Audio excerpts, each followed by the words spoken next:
Welcome students.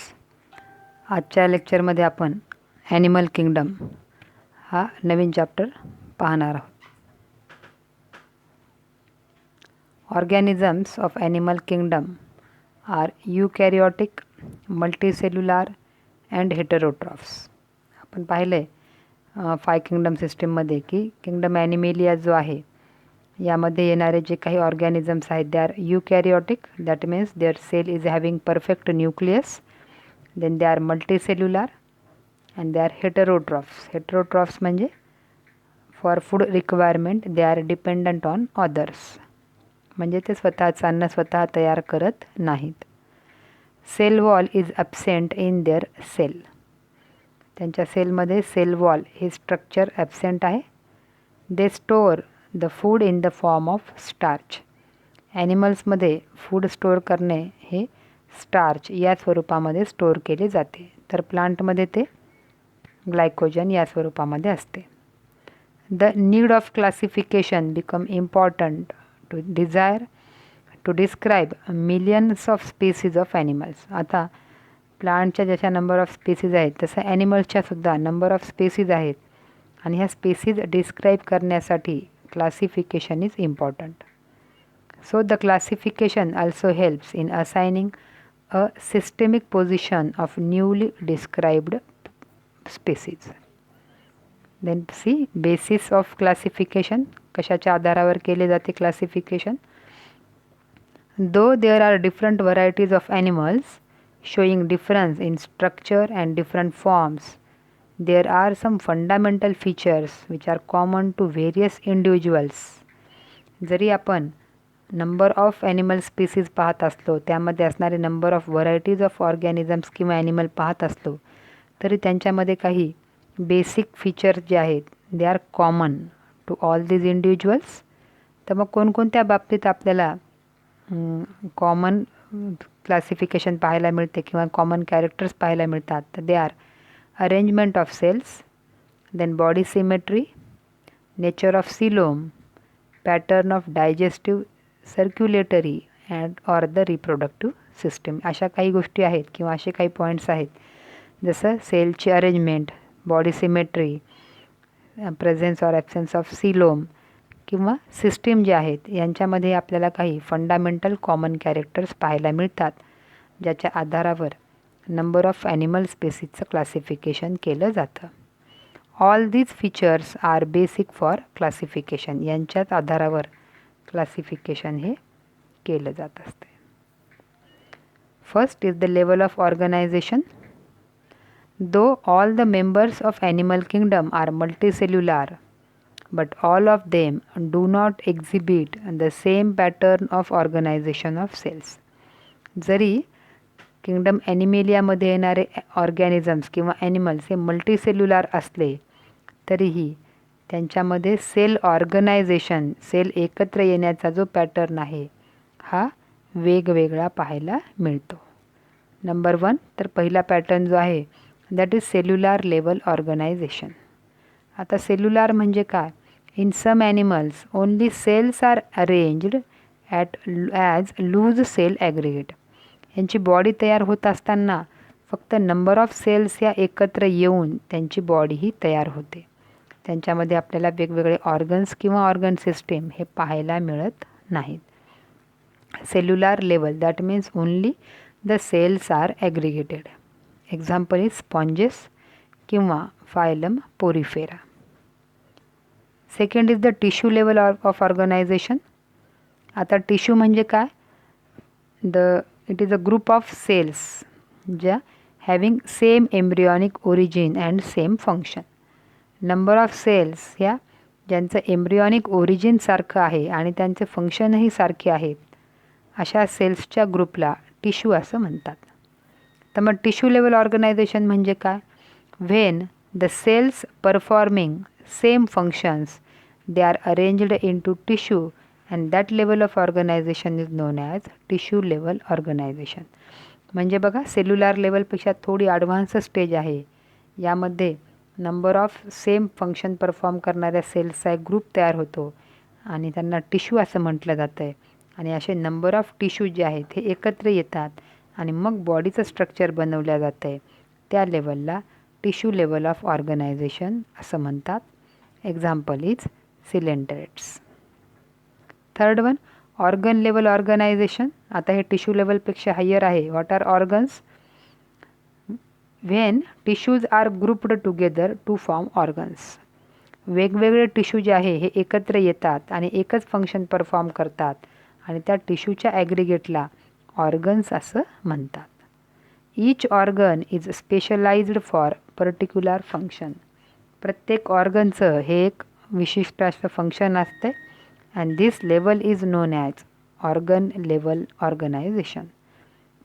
म्हणजे number of tissues एकत्र येऊन ऑर्गन्स तयार होतात आणि या ऑर्गन्सद्वारे त्या ऑर्गॅनिझमची बॉडी तयार केली जाते.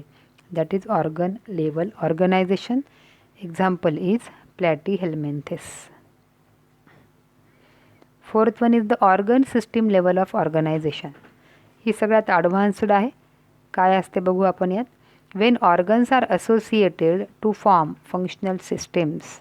नंबर ऑफ ऑर्गन एकत्र येतात आणि त्याद्वारे ऑर्गन सिस्टीम ही तयार केली जाते.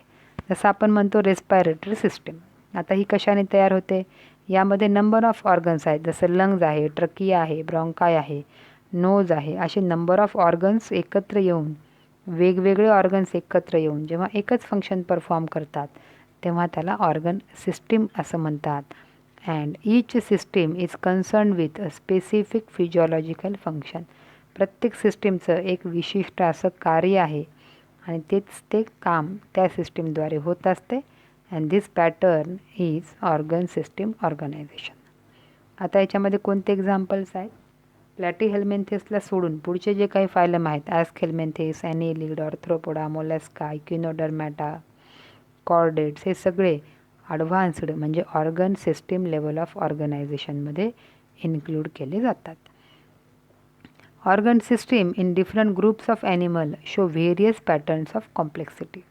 आता प्रत्येक ऑर्गन सिस्टीममध्ये आपल्याला बरेचसे कॉम्प्लेक्स स्ट्रक्चरही पाहायला मिळतात. तर पहिले बघू व्हेरिएशन इन डायजेस्टिव्ह सिस्टीम. मग आता डायजेस्टिव्ह सिस्टीममध्ये आपल्याला काय भिन्नता पाहायला मिळते? In platyhelminthes digestive system is incomplete. प्लॅटीहेल्मिंथेसमध्ये डायजेस्टिव्ह सिस्टीम आहे पण ती कशी आहे? इनकम्प्लीट आहे. का? Because it has a single opening to outside of the body and that serves as both mouth and anus. आता आपल्या माहिती आहे की डायजेस्टिव्ह सिस्टीममध्ये दोन भाग आहेत. जिथून अन्न घेतल्या जाते ते माउथ आणि जिथून वेस्ट मटेरियल बाहेर टाकल्या जाते ते ॲनस. परंतु प्लॅटीहेल्मिंथेसमध्ये डायजेस्टिव्ह सिस्टीम ही इनकम्प्लीट आहे. याला एकच ओपनिंग आहे आणि ती एकच ओपनिंग दोन्ही काम करते. फूड आत घेणं आणि वेस्ट मटेरियल बाहेर टाकणं. म्हणजे it serves for mouth as well as anus. But in complete digestive system it has two separate openings. One is of mouth and second one is of anus. Then second variation in circulatory system. आता circulatory सिस्टीममध्ये पण आपल्याला दोन प्रकार पाहायला मिळतात. Open type and closed type. आता open type बघू. When blood is pumped by heart to cells and tissues directly. जेव्हा हार्टद्वारे ब्लड हे डायरेक्टली टिश्यू किंवा सेलपर्यंत पोहोचवल्या जातं आहे तेव्हा ती सिस्टीम म्हणजे open circulatory system.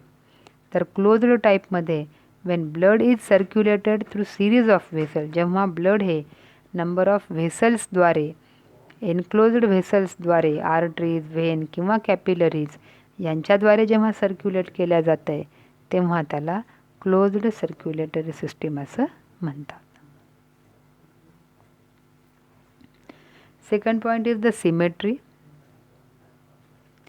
Animal can be categorised on the basis of symmetry. आता ॲनिमल्स हे सिमेट्रीच्या आधारावर सुद्धा आपल्याला क्लासिफाय करता येतात.